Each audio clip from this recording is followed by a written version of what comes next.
causes they focus on, but they have completely different ways of presenting them. While Kate tends to address all people more or less, Meghan addresses a much narrower group.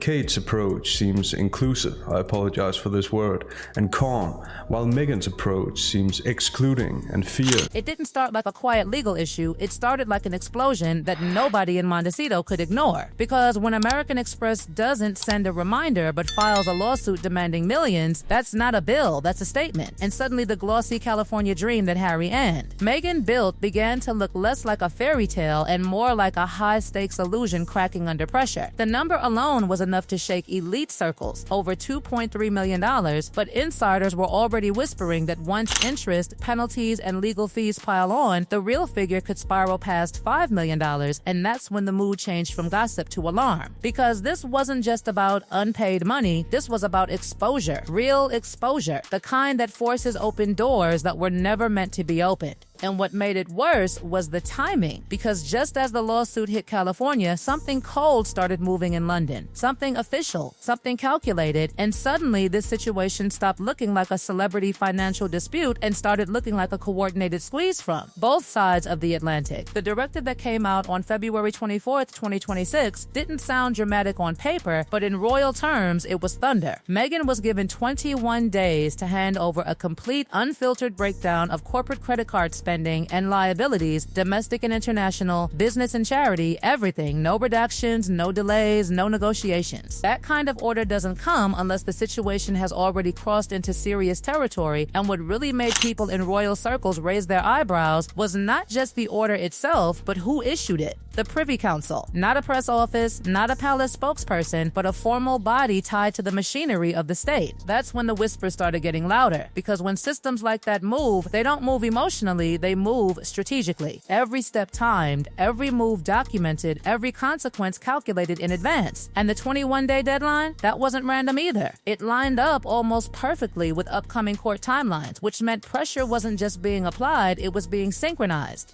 Behind the scenes, what people started calling Operation Ledger Lock quietly transformed from a simple review into something much bigger. A full forensic financial breakdown designed to set a new royal standard of transparency, not just for Harry and Meghan, but for everyone connected to the institution. And this is where the story takes a turn most people didn't expect, because instead of hiding royal finances like in the past, the palace reportedly began opening records, publishing spreadsheets, allowing public scrutiny, almost like they were building a financial scoreboard. And that changes the game completely. Because once you create a public benchmark of clean, transparent accounts, any missing numbers somewhere else don't just look like mistakes anymore, they look like secrets. While London was building spreadsheets and audit trails, Montecito was turning into something else entirely.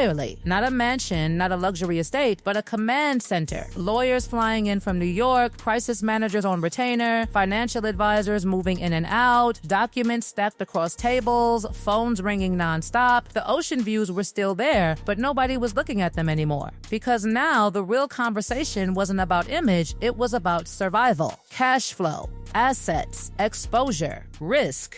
And then the pressure tightened again when the Los Angeles Superior Court scheduled a default hearing for April 15th, 2026, a date that suddenly started appearing in every legal memo and strategy meeting like a countdown clock nobody could ignore. Because if the court ruled against them and enforcement began, under California community property laws, almost everything could be exposed to collection. The house, the accounts, the assets, the lifestyle itself. Series is over.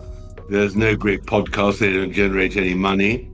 And I don't see where she is going. Inside the house, the atmosphere reportedly shifted from controlled strategy to quiet panic, because income streams that once looked endless started showing signs of freezing. A delayed Netflix payment here, a podcast deal under review there, investors suddenly asking questions instead of writing checks. And then came the number that really made people nervous, a reported operating account balance that allegedly dropped below $5,000 at one point. For ordinary people, that might still be manageable, but for a lifestyle lifestyle that runs on security teams, staff payroll, travel, production, and brand maintenance, that number is like oxygen running out in a sealed room. Slowly at first, then all at once. And in elite circles, once the perception of unlimited money disappears, everything changes. Designers stop lending, jewelers pull credit, investors become cautious, and partners start inserting morality clauses and financial risk reviews into contracts. Doors don't just close politely in that world. They lock. And hovering over all of this, like a shadow nobody wanted to talk about publicly, was the question of Harry's inheritance from Princess Diana. For years, it was seen as untouchable, protected, separate. But legal experts began pointing out one dangerous detail. If any of that money was ever mixed into shared accounts or used jointly, creditors could argue it became community property. And if that argument worked, then even that deeply personal financial cushion could be dragged into the same legal storm. That's when the situation stopped being just a lawsuit and started looking like a full-scale financial siege, stretching across 2 countries, 2 legal systems, and one very public reputation that suddenly looked far more fragile than anyone expected. And the real question now isn't just whether they can pay the debt. The real question is what gets exposed if they try. What makes this story even more explosive is that the pressure didn't stay contained inside courtrooms or palace offices. It started spreading into every corner of their world, like cracks moving through glass that still looks whole until suddenly it shatters. Because once the heirs reportedly stepped in with a Section 7602 demand for financial records going back 3 years, this stopped being just a lawsuit and turned into something far more dangerous. An audit that looks at everything, not just what was earned, but what was spent, what was written off, what was labeled as business, what was labeled as charity, what was labeled as necessary.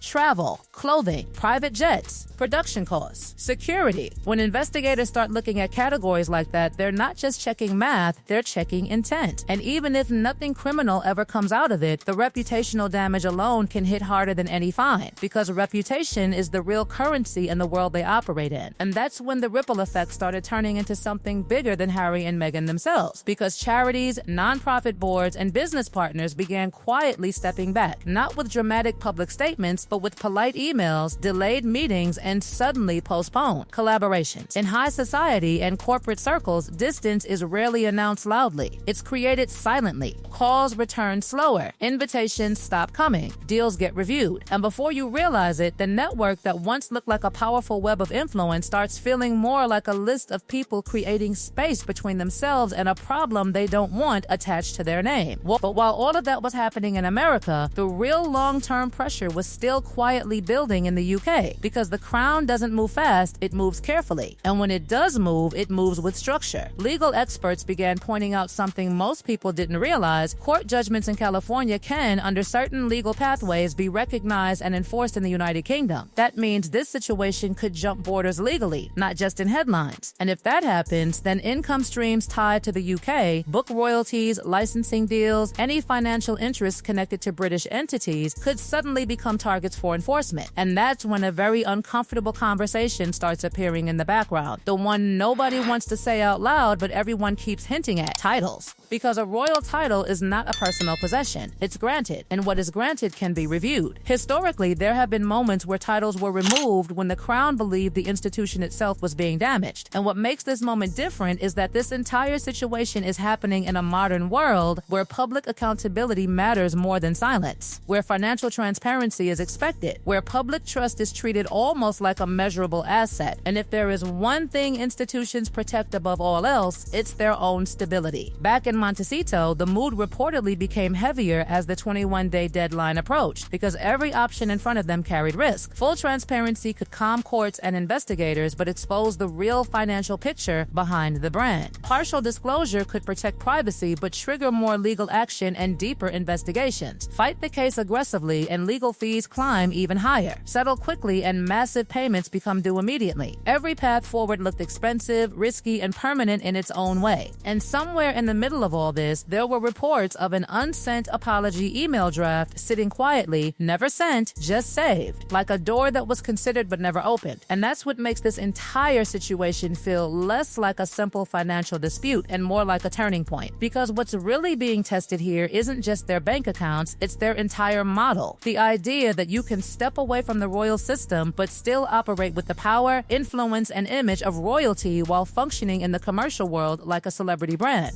That balance only works when everything is going well. But when legal systems, financial audits, and institutional pressure all arrive at the same time, that balance becomes almost impossible to maintain. Now, everything comes down to documents, not interviews, not public statements, not brand deals, documents, numbers, records, transfers, declarations. Because in the end, courts don't care about narratives, they care about proof. And the palace, by building its own transparency system first, may have already set the benchmark that every other set of records will now be compared against. Which means this story is no longer just about whether they owe money. It's about whether their entire financial structure can withstand the kind of scrutiny usually reserved for corporations, not celebrities, and certainly not former working royals. And the most uncomfortable part of all of this is that the final outcome may not be decided in public at all. It may be decided quietly, in court filings, sealed agreements, negotiated settlements, and private decisions made in offices far away from cameras. But make no mistake, the consequences will be very public. Because whether it ends in settlement, asset sales, public disclosures, or institutional decisions from the UK, one thing is already clear. The image, the brand, the independence, the royal connection, the billion-dollar vision, all of it is now tied to one question that nobody can avoid anymore. What happens when the bills, the system, and the institution all come knocking at the same time? And right now, that answer is still unfolding.